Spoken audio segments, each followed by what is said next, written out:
Well, I have 7:05, so I would like to go ahead and get started. I don't see Andy or Robin here, so I think I'm going to do the duties. Give me just a sec to grab what I need from my shared screens here. All right. Nope. Here we go. All right. So, welcome to the second lecture for the C.F. Reynolds Medical History Society of this academic year. The society is named for a historian of medicine slash librarian at Falk Medical Library. And we've been going strong for something over 40 years, I think. So I'm going to uh, pull up a video because Dr. Eugene Myers, who is a retired um, ENT physician surgeon, was at the last minute unable to join us. And this is an endowed lecture for his mentor and teacher, Dr. Sylva Stool. And so we'd like to honor his memory. And after that, then I will introduce our speaker for the night and she will take it away. So give me one moment to change the slide that I'm sharing so that it will share for video, and then we will get going. Need it to share for video, share options.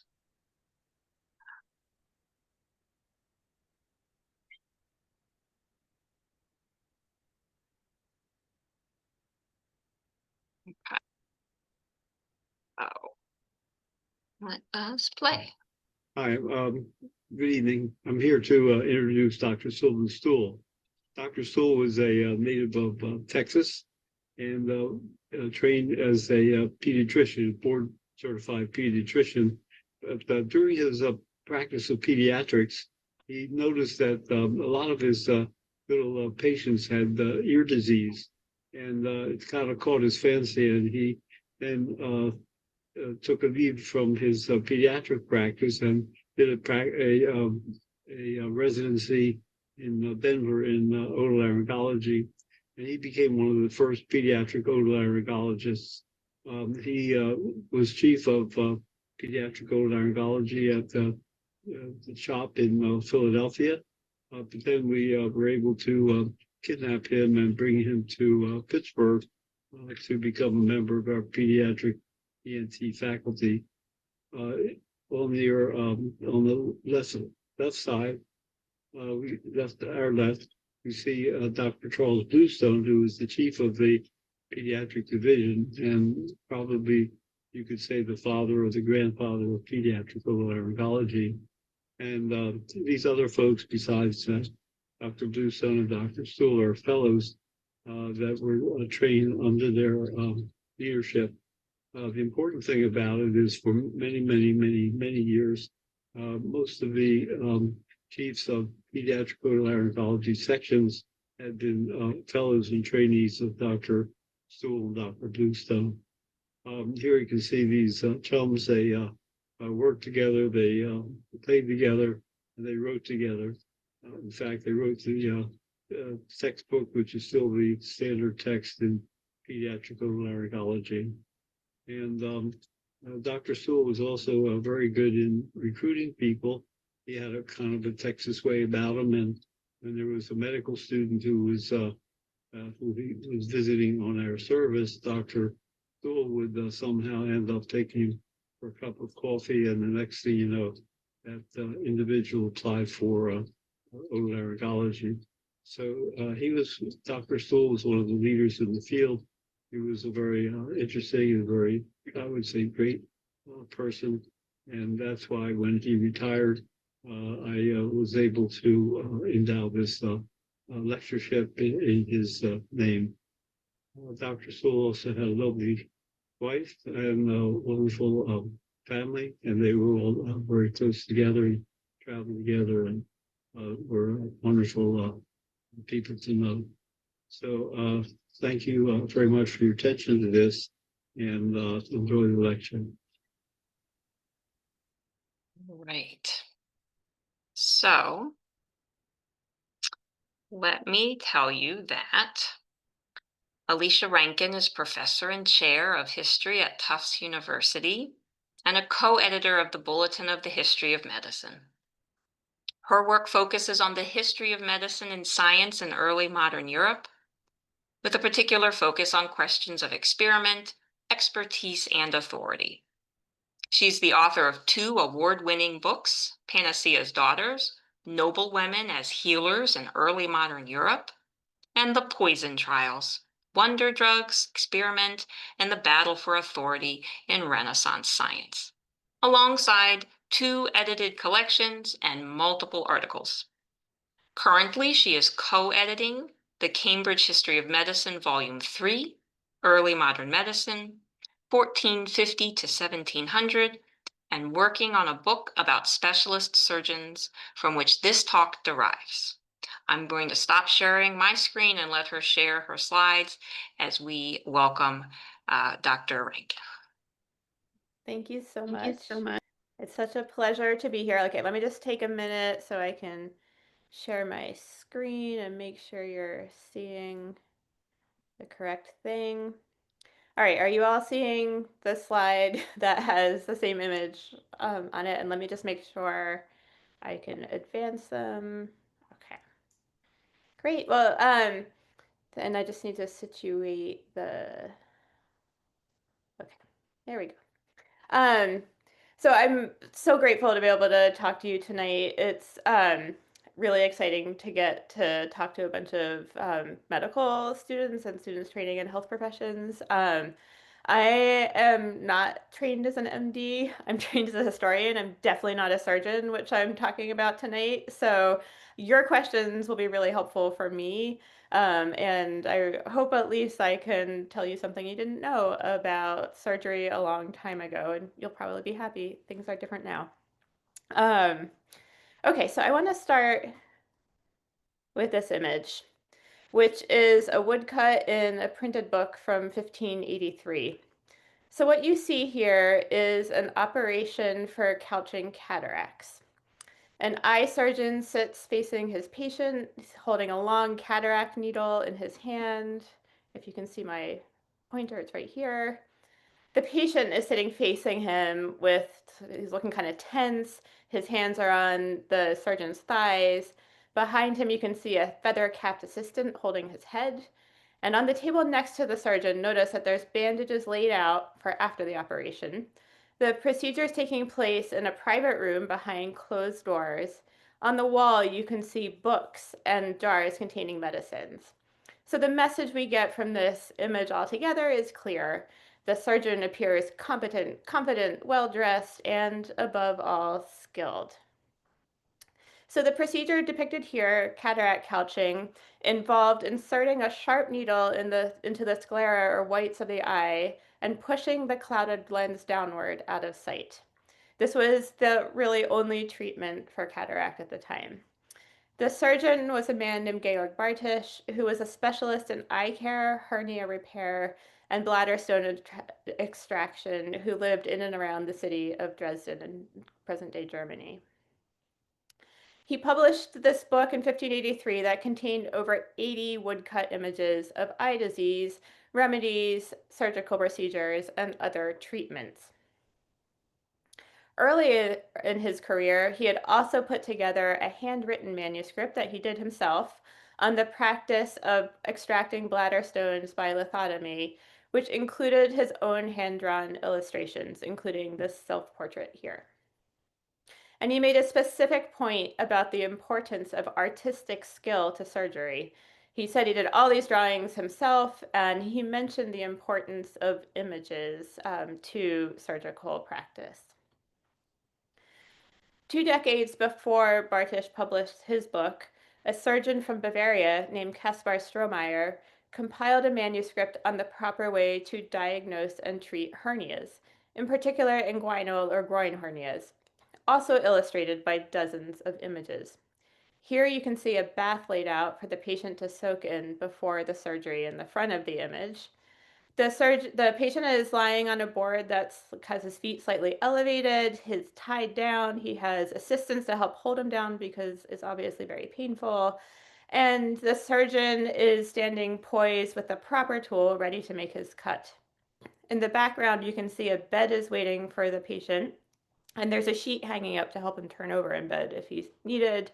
There's a coal oven to the back left of the image to make the room warm and cozy. So once again, the surgeon appears skilled and in control of the situation. This image was on the frontispiece or title page of Strohmeyer's manuscript, and the rest of the manuscript contained dozens of illustrations on the proper way to diagnose and treat hernias. Unlike Bartich's book, this one was never published. It's all handwritten, the illustrations are all hand-drawn, this is the only copy, and unfortunately, Strohmeyer died before he could finish it. But it sends a very similar message about this surgeon and the surgeon's skill as we saw in Bartich's book. So Bartich and Strohmeyer were both what were then called surgical specialists. They were surgeons focused on hernia repair, bladder stone removal, and eye care, including cataract couching. So these are, of course, all very different surgical specialties today, but in the Middle Ages and early modern period, often these were done by one person. And both Strohmeyer and Bartich claimed expertise in all three of these procedures. So this might sound a little strange to us, but there is a good reason for lumping these three operations together. They all involved what we might now call elective surgeries. They generally weren't responding to an immediate crisis like a battlefield injury or a laceration. Instead, they were things that patients chose to have done. So Bartich and Strohmeyer have long been celebrated as innovators in their professions. But I want to show today that this reputation did not come about by accident. They both worked really hard to achieve it. Surgical specialists at the time had a somewhat dubious reputation, and I'll explain more about that in a minute. So Bartich and Strohmeyer both put a lot of work to show the significant skill needed to be a surgical specialist and to highlight their own talents. They're both upwardly mobile. They're trying to achieve better positions. So they're trying to turn their skills into a positive. And they did this in many different ways, but what I want to highlight today is the way they used images to help elevate and call attention to their surgical practices. And I'm going to show that they did it in three ways: by incorporating the most recent anatomical knowledge, by highlighting key elements of diagnosis and treatment, and by putting themselves into the image of the skillful surgeon. And at the end, I'm going to finish by showing how later surgeons used Bartich's book as a basis to showcase their own practice and skill. So here is the outline of what I'm going to do today. I'm going to start by talking about this bit about the status of surgical specialists. Then I'll talk about anatomy and surgical images. Then I'll show you how they're picturing diagnosis and treatment. And finally, talk about how the surgeon appears in the images, both in these works and also a couple of later ones. So let's start by looking at the status of surgical specialists. So in modern American medicine, specialties tend to lead to much higher salaries and maybe also higher prestige. I realize that earning power and prestige don't directly overlap, but they are somewhat related. And you notice that internal medicine is relatively low on this list. So this was the total opposite in early modern Europe in the time period we're talking about. The more specialized you were, the lower you were on the hierarchy. So it's hard to really do a clear hierarchy, but in general, internal medicine had the greatest prestige. And this is what physicians were responsible for. So when you said physician at the time, what you meant was a person who was a generalist who took care of internal medicine. And they were the only one of the practitioners on this list who needed a university degree or had extensive university training. They're also the vastly fewest in number and basically only in cities, very few outside of cities or towns. So they were the only practitioners who were supposed to be able to treat internal ailments. They were not always the only ones who treated internal ailments, but that was kind of what the division was supposed to be. Surgeons were trained by apprenticeship.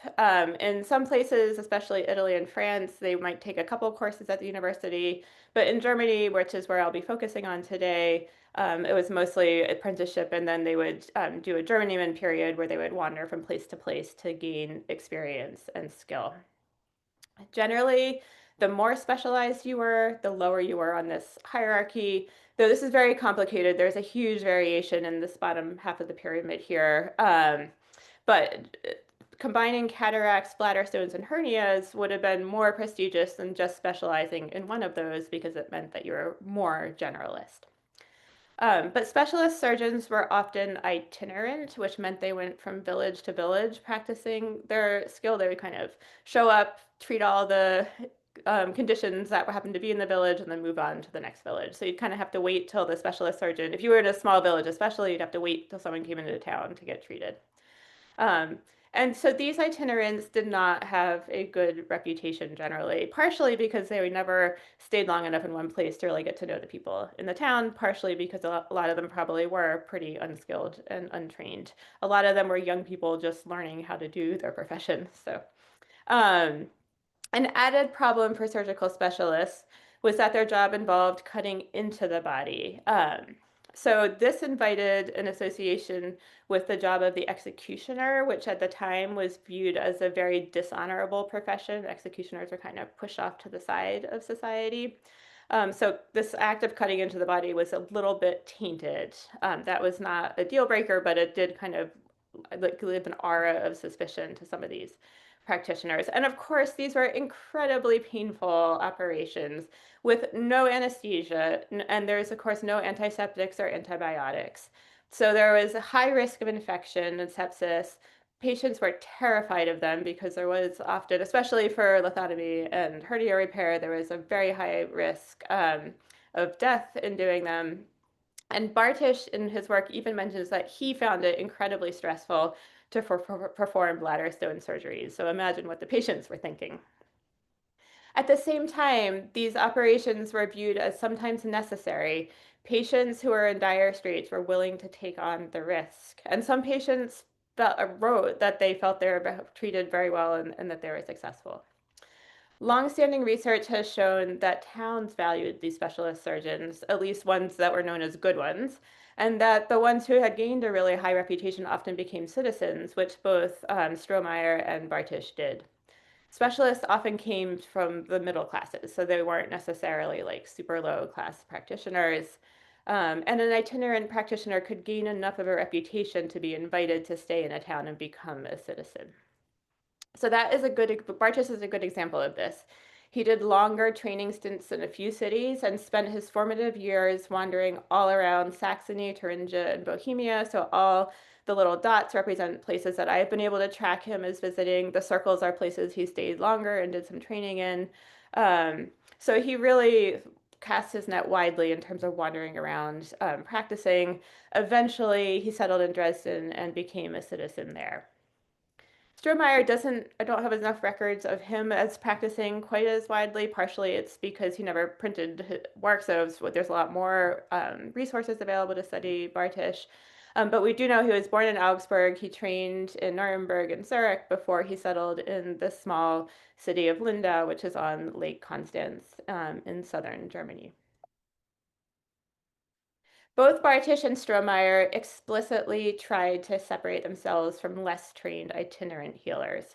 So Strohmeyer called itinerants, quote, the great impostors who misunderstand the art of cutting.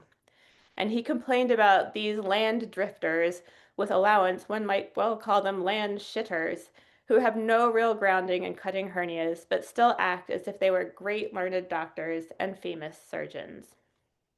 And Bartish also complained about the itinerants who had come and set up shop in the marketplace and couch for cataracts there.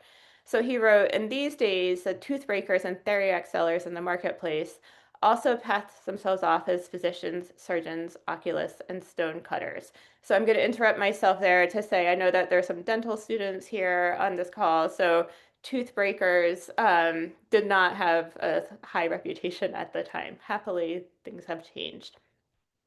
So he complained that they take people and couch cataracts in the open air and wind in the marketplace in front of everyone and lead them like pigs to slaughter. But this is not cataract couching, but rather poking out the eyes. I say that no upstanding, honest oculist and eye doctor who has learned his art properly, honestly, and well would couch for cataracts in the open air in the markets. So he's obviously trying to put himself in the category as the kind of a practitioner who has learned his art properly, honestly, as well, and separate himself from this kind of riffraff. And what they're fighting against is this kind of image, the itinerant toothbreaker who would come to the marketplace and like do people harm. It's important to know that Bartisch and Strohmeyer never met or would have even known about each other. They lived in totally different areas of Germany. Bartisch was a lot younger than Strohmeyer. Strohmeyer never published his works. He lived in this tiny backwater, so there's no way Bartisch would ever have heard of him. So their two works developed totally independently, and some other historians have found manuscripts from surgeons as well in a couple of other places that tell us this is probably a wider tradition that we're only getting just a tiny view of. In any case, within a couple of decades of each other, they both came up with works on surgical specialties that relied heavily on illustrations. And this tells me they're reflecting a wider sense of pride in their fields. Both works were also intended to gain patronage, so get money from a more powerful individual. So Bartisch was trying to get patronage from Elector August of Saxony, who was the reigning prince who lived in Dresden. And Strohmeyer dedicated his manuscript to a friend who was a surgeon in Zurich, and it seems likely that he was probably angling for a position as a surgeon in Zurich because it was a much larger city than Lindau and a place that he visited quite often, so it seemed like it's possible he was trying to move there. So both of these are attempts to show themselves off to someone more powerful, basically. And they differed from previous German surgical works, which had focused on a broad range of general surgical procedures, especially military surgery, and depicted mainly operations and tools. So don't get me wrong, there are operations and tools in both Bartisch and Strohmeyer's books, but they also include a much broader sense of diagnosis and treatment. This is a time when images were becoming increasingly important in German print. So I'm going to move on now to talk about anatomy and surgical images. So significantly, these works developed in the wake of the most famous medical book of this era, physician Andreas Vesalius's masterpiece on the fabric of the human body. Some of you may have encountered this, at least some vision of this book previously. In it, Vesalius demonstrated his mastery over dissection, and it was also an artistic masterpiece, contained dozens of beautiful woodcuts. Vesalius emphasized his own role in conducting dissection instead of leaving the cutting of the body to surgeons, as had been the case previously. The surgeons, who you can see down at the bottom here, were left to fight over tools on the floor. So this is a very well-known story. But I want to tell the surgeon side of things now. So as others have noted, surgeons very quickly became familiar with Vesalius. And Bartisch and Strohmeyer took his images as inspiration for their own purposes. They deliberately invoked Vesalius while making a strong argument for the surgeon's own occupational authority and skill. And they portrayed a very different view of surgeons than these figures here who were fighting over instruments on the floor because that was all that was left to them. Instead, these surgeons, both Bartisch, Strohmeyer, and also the two anonymous surgeons I'll be talking about at the end, put themselves in the picture, much in the way that Vesalius had done, in order to highlight their own skill, expertise, and authority. So there are multiple ways that surgeons might have encountered Vesalius in 16th century Germany. There was, of course, Vesalius's original Fabrica, which is an absolutely massive Latin tome, but most surgeons did not read Latin. But Vesalius was very quickly available to German readers in two versions. The first was the Epitome, a shorter version published in both Latin and German by Vesalius's printer, so this was the sanctioned version.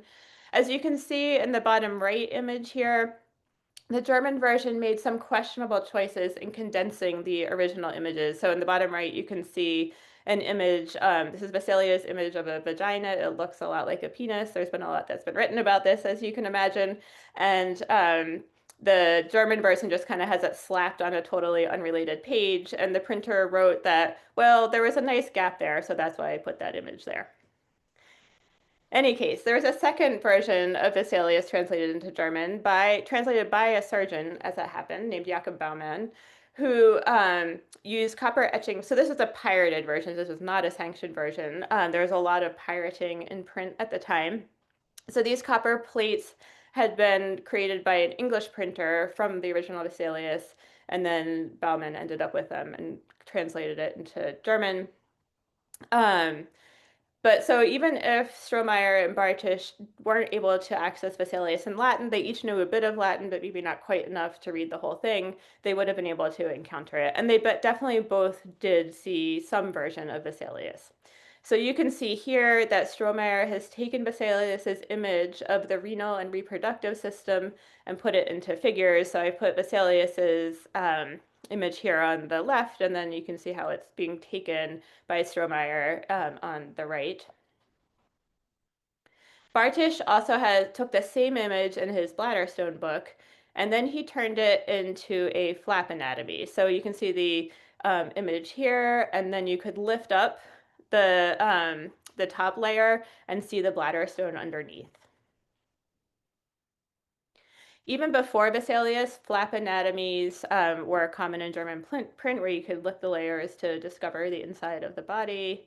And Vesalius's epitome is known in particular for its inclusion of an anatomy sheet that you could cut out and assemble into a flap anatomy.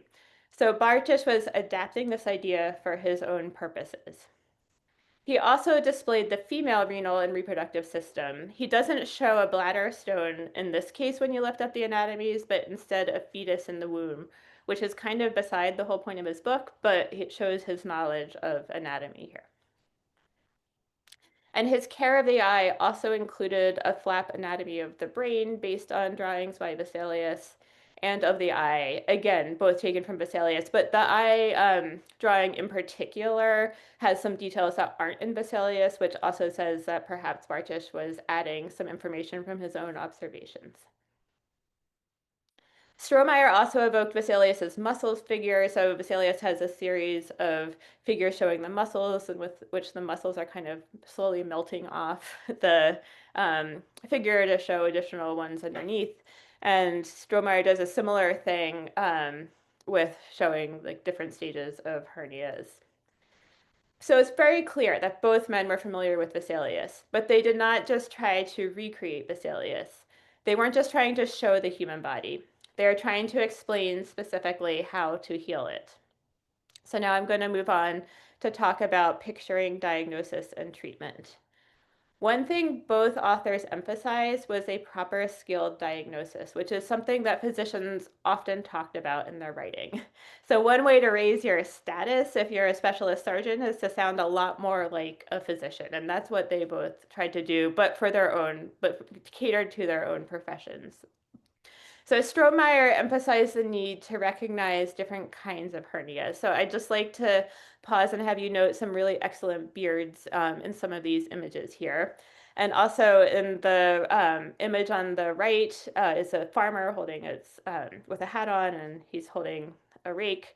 But also he has a goiter, so it's showing a condition that would have been fairly common in alpine regions, which is where Strohmeyer was situated.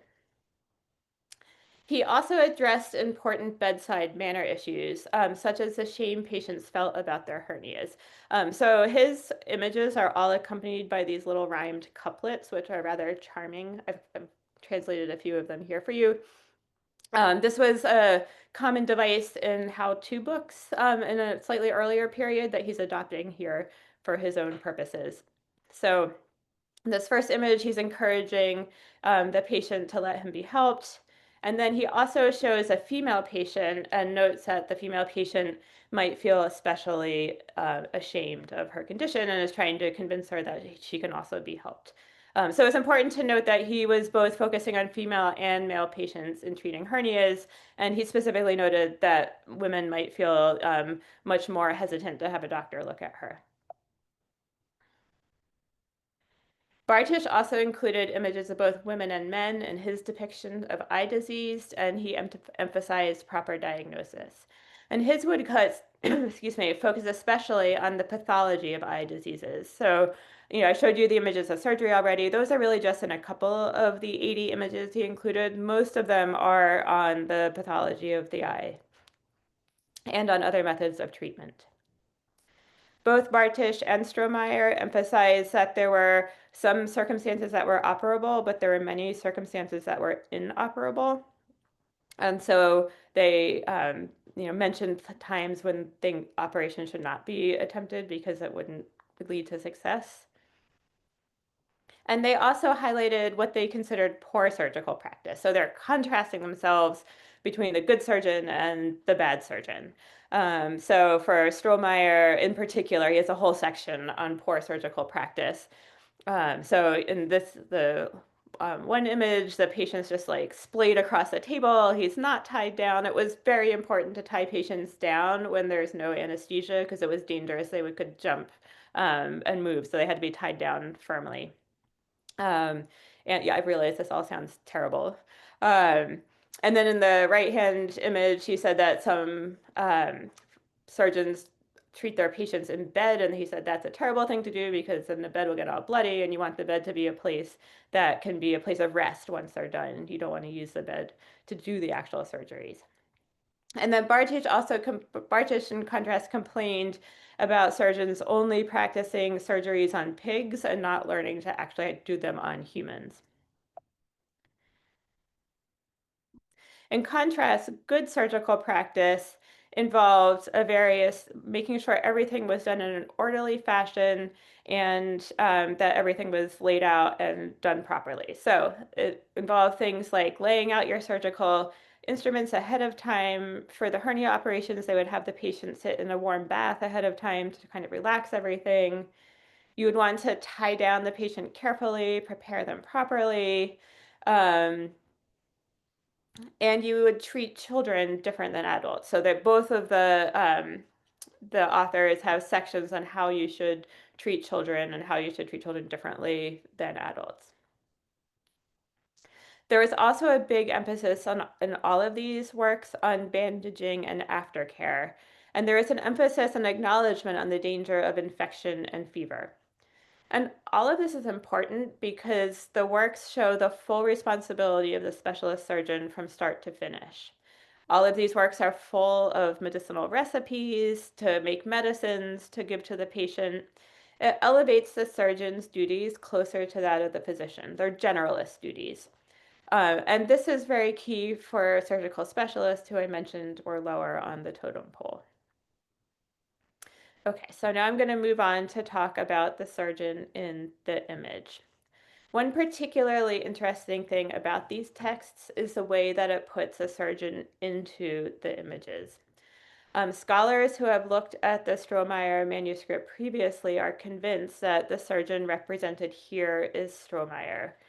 He used Strohmeyer used a bunch of different artists to draw his book, but he always looks vaguely the same and is always wearing this outfit of red hose and a striped doublet, vaguely the same clothes.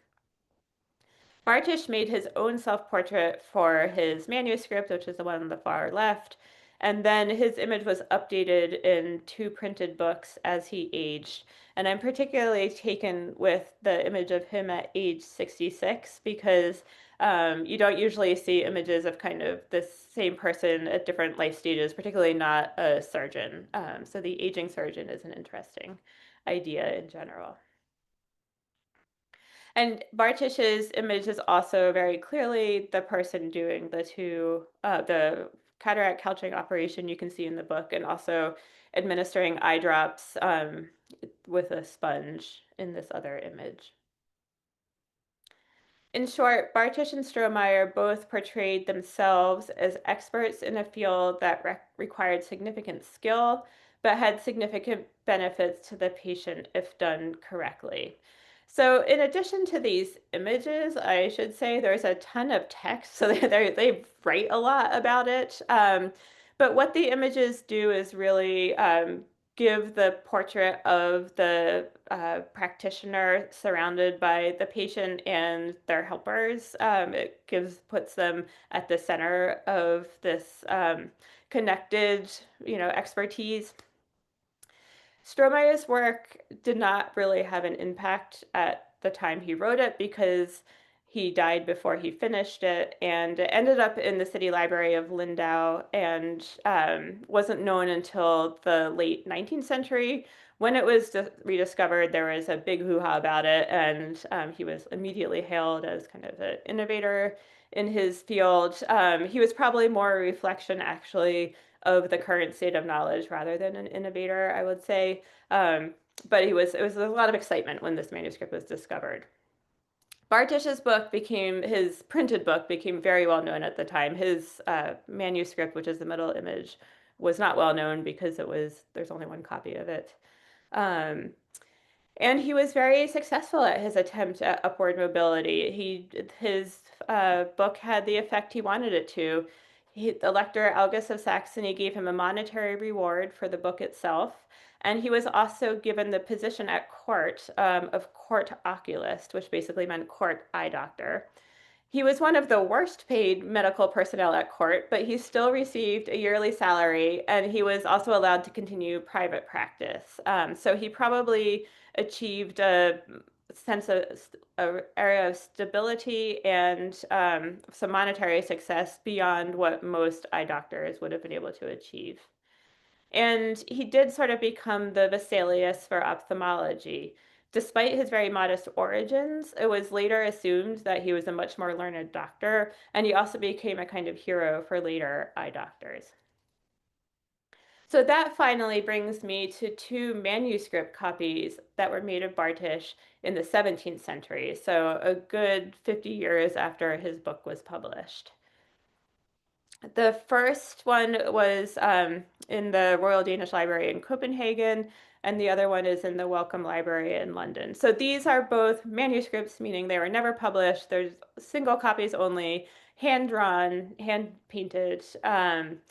Both of them are anonymous, so we don't know who the author was, but both give us lots of clues to tell us the context of where they were created. As we will see, they both take Bartisch and reinvent him and put themselves into the manuscript as a skilled surgeon. The images here actually do a lot because the text is just the Bartisch text, so we can read a lot into the actual images. So I'm going to start with this manuscript, which I'm just going to refer to as the Copenhagen manuscript for shorthand.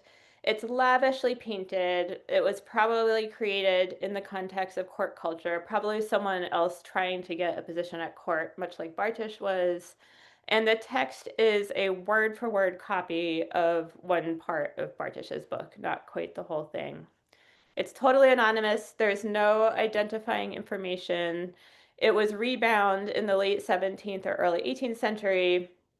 All we know about it is that it was in the book inventory of an 18th century Danish queen who originally came from Germany. So she probably brought it with her to Denmark, and that's how it ended up in Copenhagen. But it's much older than that. It was probably done around the 1620s or so. And it's probably an attempt to get patronage from a prince, but the dedication that we would expect to find there is missing. It's beautiful color and detail. The pigments in this are amazing. The images here don't even quite do justice to how beautiful this manuscript is. It has totally updated dress from Bartisch's manuscript, so that's how we know it's about around the 1620s. That's about when the dress is from. It adds, instead of just doing the head, so it's known as the 3/4 images, it adds the hand. And in basically every case, the patient is holding the cure to their disease. So the gentleman in the top left has cataracts, and he's holding the cataract needle. And the woman in the center is holding a drug that she's supposed to take to help her ailment. And the man on the far right has some pills that he's supposed to take. There's also totally different subjects. They look very different than the ones in Bartisch. So the woman in the middle in the Copenhagen manuscript is quite old. You can see her wrinkled face, whereas in Bartish it was a young woman. So basically the artist is just completely taking Bartish's ideas and completely reinventing them. There is also a variety of types. So there's a beggar, a preacher. There's some figures who have darker skin who are possibly Brahmani or wanderers. So this is a really, really fascinating merging of art and pathology because all of these figures are depicted with some kind of eye disease. The compiler also added new details. So there is this image of a person with glasses in Bartish, and Bartish has a whole part about how terrible glasses are, and that's a long story I could go into later if you're interested. But in the Copenhagen manuscript, he adds a telescope. The telescope first emerged in the Netherlands around 1608 and rapidly became very common in the Netherlands. So this was cutting edge technology at the time. It had only been invented within a decade, basically, of when this manuscript was put together. So the artist is very deliberately putting this into the image. There is particularly interesting is this image on cures for crossed eyes in children. I mean, I just love this image in general. The kind of spacey looking children is amazing. But part of the cure for the for this kind of crossed eyes in the original Bartish was a wafer that was sort of like a communion wafer, but made out of different material that you would kind of press in this iron that he has here. In the original Bartish, it has his symbol, the image has his symbol on it, his crest on it. But the updated one, you can see that the wafer looks different. And so here's a close-up of it. And in this case, the wafer looks a lot like the coat of arms of the city of Bern in Switzerland. And I can't claim credit for noticing this. The art historian Alisha pointed this out to me. So we have this clue that this manuscript might be connected somehow to the city of Bern. Another new detail in this Copenhagen manuscript is an added tool in the image of cataract couching. So you can see here he has a armrest that he's putting his arm on.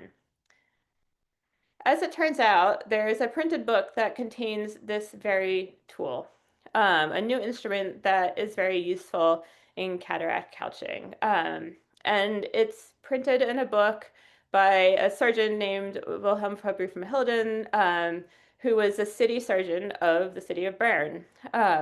So we've got like a lot of clues here that Fabry from Hilden probably had something to do with this manuscript. Fabry published a ton of works, mostly in Latin. He was not a specialist surgeon, but he did do cataract couching and other specialist surgeries. So he was a general surgeon who mentioned doing some of these operations. He also mentioned inventing this particular instrument after seeing an older surgeon struggle with his shaky hand. So this is to help older surgeons have a steadier hand. He loved to invent new tools, so he was very proud of all the new tools he invented. Fabry had definitely read Bartish. He talks about him all the time, often to criticize him, actually. So it seems incredibly likely that this manuscript is intended to depict Fabry and is somehow connected to him. It's possible that he commissioned it, but he had also a lot of very dedicated students. So it's also possible that someone close to him had it commissioned in a bid to try to get a position somewhere and put Fabry in it because he was so famous. At this point in time, he was kind of the city mascot of Bern, so it wouldn't have been too surprising to have someone else have used him in it. In any case, Fabry was the sort of person that Bartish and Strohmeyer aspired to be, a generalist surgeon who was employed by the city at a very nice salary. So it's interesting that he's taking Bartish and using it for his own purposes. Another really interesting detail of this image is that it's full page. So it shows the cataract operations on both men and women. And this has two effects. First, it shows that the surgeon takes female patients. And second, it highlights the surgeon's ambidexterity. So one thing that's always said that a surgeon has to do is be ambidextrous, and particularly for cataract couching, because you need to be able to approach the eye with each hand, depending on whether it's right or left eye. So it shows shows his skill by being able to do that. I want you to notice also that in both of these images, the attendant is a woman. So if you remember the original image, the guy with the feather in his cap holding the head was a man. In this case, it's a woman. She's dressed a little bit nicer in the right-hand image, as is the patient. So it looks like she's kind of dressing up more nicely to go visit a higher class patient. But she looks vaguely the same. And Fabrice from Hilden was known to use his wife, Marie Collinet, as his surgical assistant. He writes about her all the time in his works. He credits a lot of discoveries to her. So it seems like either he or whoever is compiling this images also put his wife into the surgical room, which is what was the actual case in practice. And this is despite the fact that Bartish's original text, which is copied faithfully on the page in front of this, says, under no circumstances should you allow a woman to be present or put anything in the eye or let herself be seen. Let alone is it permissible that a woman conduct eye surgery, put anything in the eye, or think she is qualified to couch for cataracts. So this seems like it's a slight amount of shade being thrown at Bartish from Fabri's point of view. But who knows? This is just very, very interesting that he's put or whoever has compiled this manuscript has put his wife into the image. So I'm still trying to find the manuscript trail, but I'm very convinced that this shows Fabrice from Hilden and his wife, which is very exciting because there is no known image of Marie Collinet except for this. And it's also exciting because it shows that these images were really packed with meaning. They're not just there to look pretty, they're there to tell you something. And there's quite a lot you can read into just these couple of images. So finally, in the little bit I have left, I'd like to show very briefly another copy of Bartish. This one's situated in a Franciscan monastery in the German Alpine region, or either German or Austrian Alps in the later 17th century. I'm pretty sure this manuscript must have been created sometime after 1686, when a revised edition of Bartish appeared with fewer and much worse images. This reprint was done by a printer. It was dedicated to surgeons, but takes most of the images out. It notes that there's fewer images because images are so expensive to print, and it makes it too expensive for surgeons. But they also seem to really have skimped on hiring the engraver because you can see these figures are much more awkward and just not the same artistic quality as the original. In any case, I think that this was probably the main thing that the artist in this book was looking at because this image is so similar. The way that this image is situated is so similar. But the author must have also somehow come across the original because he includes a flap anatomy, which is not in the updated version. So he must have had both versions at his hands. The surgeon depicted here is always a Franciscan monk, and he always looks about the same. So it seems to be the same guy in almost all of these images. We don't know if this is the guy who actually did these drawings or if someone else, another healer in the Franciscan monastery did the drawings. But I'd be very convinced that it's probably this guy who's doing the drawings. Interestingly, a large number of the patients in these images are nuns. And in particular, the images show operations for eye fistula on nuns, which was not in the original Bartish. There's no operation for eye fistula in the original Bartish. So this is adding something that was not in the original Bartish, but again, just in the images, not in the text. There is an updated tool for eye fistula in this, and there is something on that is a better tool for operating on eye fistulas.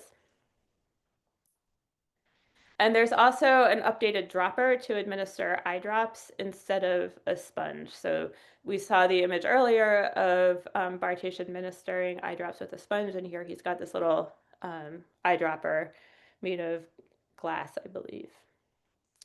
And finally, there's an instrument for doing a steam wash of the eyes that's different. And this is highlighted specifically as new. So there's a whole little description of this instrument as new. So I mentioned surgeons really loved their instruments and loved to show off their new instruments. So you can see that here as well. So both of these manuscripts took the original Bartish text but added new developments. But the new developments are almost entirely just in the images, not in the text itself. So in this way, the images are very subtly showing, if you know how to read them, the even greater skill of the surgeon pictured. So they're taking Bartish and going beyond Bartish, but they're really only telling you that in the images, not in the text itself. Okay, so just a couple of words in conclusion, and then I'm really curious to hear if you have any questions for me. So I would like to make clear that these works are remarkable sources. It's not standard for specialist surgeons to write anything, let alone compile these beautifully illustrated manuscripts. But they do hint at a broader manuscript tradition that has been lost. I mentioned that a few other historians have found a couple of things in other places, nothing to this extent, but there is a general sense that there was a tradition of surgical illustration among surgical specialists that was really developing right at this time period. And these works combine artistic and medical traditions. For Bartish and Strohmeyer, they demonstrate their knowledge of the most cutting edge medicine anatomy at the time, the Vesalius works. For the two later manuscripts, their illustrations demonstrate that they have read Bartish and gone beyond him. And here, as I mentioned, the illustrations are really key because the text just follows Bartish. Specialist surgeons remained in a precarious position. Illustrations elevated them. So the illustrations reminded their readers and viewers of the value of these very dangerous operations and the skill required to do them, and thereby they helped elevate the position of the specialist surgeon themselves. So this is why I have called my talk The Skillful Surgeon. And I think I will end there, and I'm really curious to hear your questions.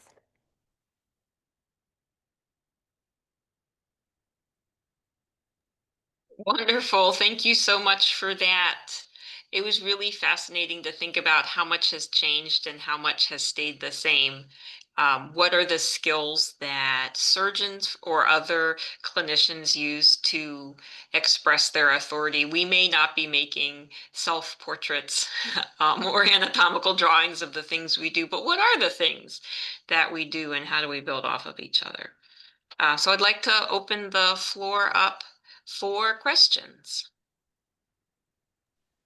Hi, thank you so much for your talk. It was so illuminating. I really, really enjoyed it. One of the things I'm curious about is because you mentioned that these surgeons were talking about wanting to distinguish themselves and, mentioned good practices, bad practices. Is there really any evidence that they were engaging in the scientific method whenever it came to refining their practices?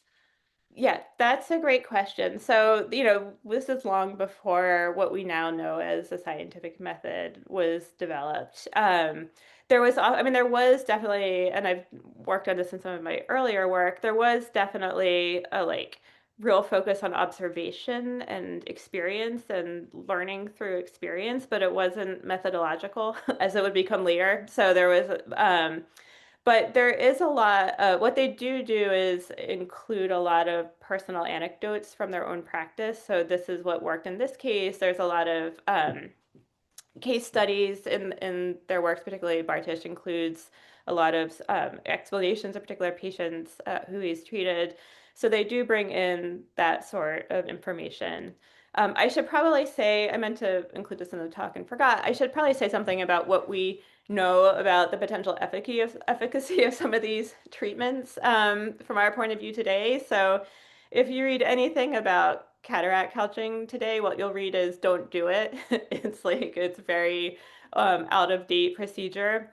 However, but I mean, of course, now we treat cataracts by totally removing the lens and putting a new one on.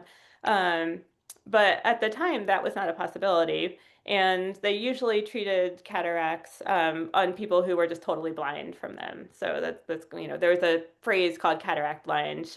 So if you press the lens down, then you can see better than if you're totally blind. So it probably, I mean, that's the one that has the most patient response. There's a lot of, because it wasn't as dangerous. I mean, you just had to make sure that they didn't get an infection. But that one was slightly less fraught than the other two, and it does seem like, I mean, that one was really in high demand. So patients who are completely blind often did want to have that procedure done, and we can imagine now if you're blind, you can't work, that it's possibly better to at least have some ability to see light and dark instead. The other, and lithotomy was probably a fine procedure, except that there's a very high risk of sepsis and infection and everything. The hernia repair is the one that's, so Strohmeyer for the hernia repair really cautioned to try everything else first, bandaging, trussing, non-invasive procedures, because that one is the one that is the least close to how hernias would be treated today, and it's hard to imagine those would have been terribly successful from our point of view. But what you can see with all of them is that they're not just willy-nilly trying to cut people. They are thinking through, they are aware of different kinds of situations and are like trying their best. At the same time, we should be really, really happy that we have moved to the state we're in now. Thank you so much. That was really helpful. Yeah. Yeah, thank you. I actually had a question following on that. Like, Yeah. I'm shocked that they did eye surgery with just thinking sepsis everywhere.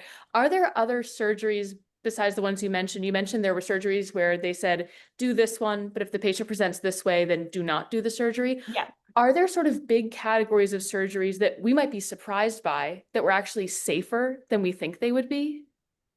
Yeah. I mean, I think the, what we would probably expect was true, which is that the high risk of infection made no surgery not like no surgery unsafe at all at the time. Um, but if you manage to not get infected, then so the eye surgery with, if the instruments, and they do sometimes, like, oh, I wish I had it. There's in the Strohmeyer, there is an image of a bucket of water that you're supposed to put the instruments in. A bucket of water. So you're supposed to kind of, at least get them clean. They're not sterilizing them, but and there you do occasionally see them trying to wash them with vinegar is another recommendation you occasionally see.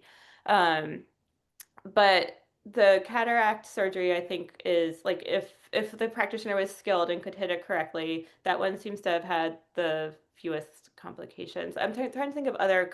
I mean, there's a really fascinating book on amputation in early modern in Germany at this time period by a historian named Heidi House.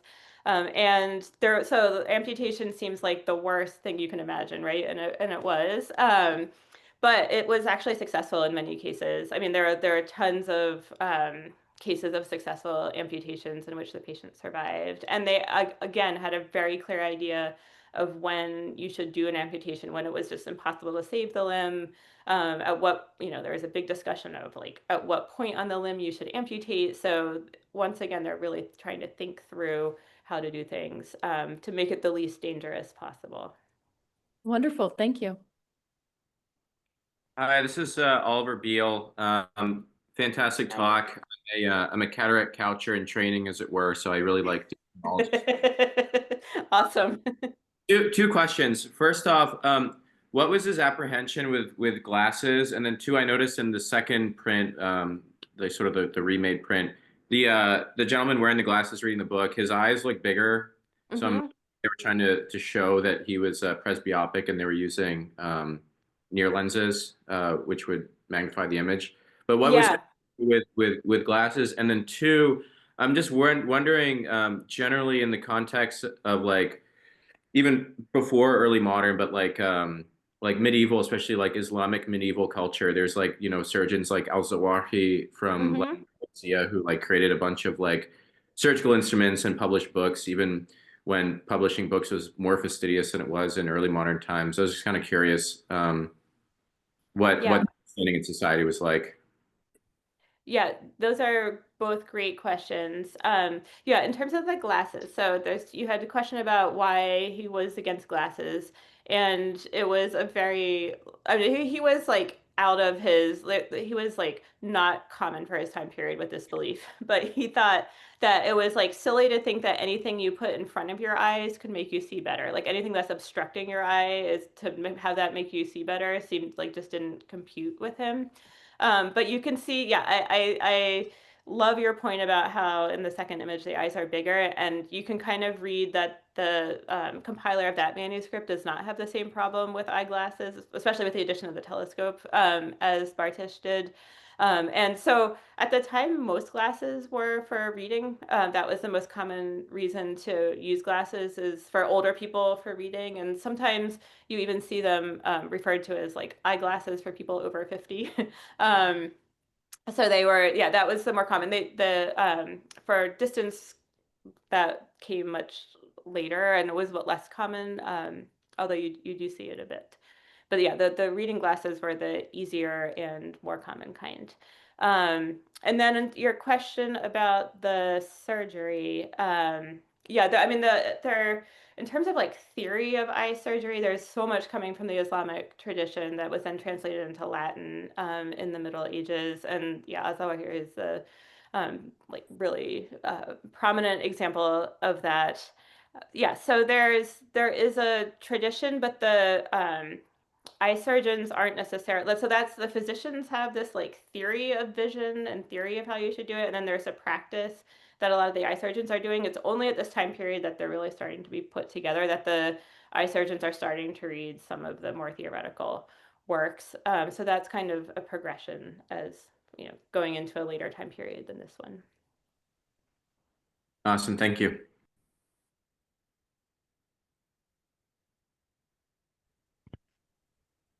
So I want to thank you for Yes, go ahead. for your presentation.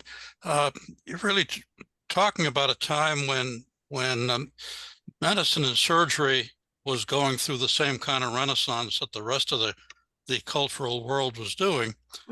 Prior to that, if you look at some of the medical hieroglyphics that the Egyptians had, you know, going back something like at the 1500 BCE, they had extensive knowledge of anatomy and also the ability to make diagnoses. With the exception of the Islamic physicians, most of this knowledge was lost during the Middle Ages. And I was really impressed. I have a copy of a surgical hieroglyph that was translated. It was called the Smith papyrus, and they describe a number of injuries. These were mainly military injuries, and it's amazing the accuracy of what they're actually describing. Yeah, I assign that actually to my students when I teach my history of science class, and it's, yeah, we are always dumbfounded by how, yeah, it's great. It's a great source. Yeah, I mean I think in the Middle Ages in Europe and going into the early modern period, literacy was the big problem. That there was the literacy rates where education rates had dropped and literacy rates were so low. So there wasn't even a reason to have the textual knowledge transfer. So this is what the project was, you know, throughout the Middle Ages as literacy is rising, and then from the 13th century onward, it really skyrockets.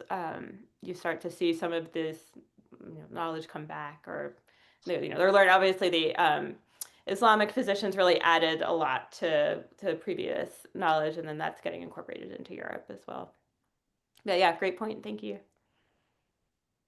I see Greg has a question. One other question. What is couching? I'm a radiologist, so I've never heard that term. Oh, that's just a term they refer to this procedure of pushing the lens away in the eye with the needle. Okay. I don't know why it's called that. It's a good question. Don't know. Yes, thank you so much. It was a very good talk. I very much appreciated it. A random question: how common were these? In other words, like Strohmeyer, Bartish, like would they do like one a week or 10 a year or five a week or something? I'm just curious how often they would actually perform these surgeries.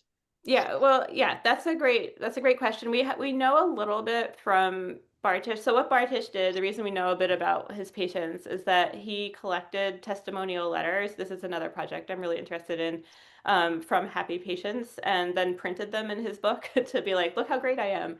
But every single one of them has a place and a date, so you can figure out where he's going. So you can tell, so like I think it would just depend on how many people needed them in one place. So he was actually itinerant for much of his career. So he would sort of show up in a place, and then you'd see like maybe 10 operations within a week or so, or week or two, where he was clearly like in the region from different towns in that area.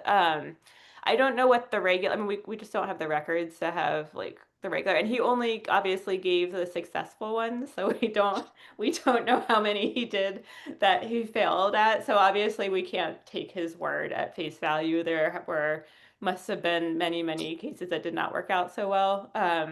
But if we look at his happy patients, we can see that they're, it seems like quite a fair number, but it's not like he's sitting there doing like 10 a day as far as we can tell.